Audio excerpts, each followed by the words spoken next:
اللہ ظالماں ਲਈ ਰੱਬ ਦਾ ਕਹਿਰ ਤੇ ਮਜ਼ਲੂਮਾਂ ਲਈ ਰਹਿਮਤ। फिल्म बुल्ला का नाम तब्दील करना होगा। सेनेट कमेटी ने ये सख्त सिफारिश क्यों दी, आइए जानते हैं। पाकिस्तानी फिल्म बुल्ला, जिसके मरकज़ी अदाकारों में शान शाहिद, सारा लोरेन, सलीम शेख और नईमा बेट शामिल हैं, एक नए तनाज़े की जद में आ गई। सेनेट की कायमा कमेटी बराए इत्तलात और नशरियात ने फ़िल्म में हज़रत बाबा बुल्ले शाह रहमतुल्लाह अलैह के पैगाम मोहब्बत और रवादारी की मुबैना गलत तशरीह पर सख्त नोटिस ले लिया।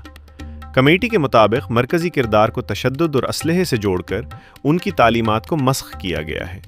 इजलास में ये सवाल भी उठा कि सेंसर बोर्ड ने फ़िल्म को मंजूरी किस बुनियाद पर दी। चेयरमैन सेंसर बोर्ड ने पंजाब और सिंध बोर्ड्स की मंजूरी का हवाला दिया, मगर कमेटी मुतमईन ना हुई और बोर्ड अरकान की तकर्रुरी पर भी सवालात उठा दिए। कमेटी ने फिल्म का नाम तब्दील करने और वो डायलॉग जिसमें किरदार खुद को बाबा बुल्ले शाह रहमतुल्लाह अलैह से तशबीह देता है हज़फ करने की सिफारिशात की हैं।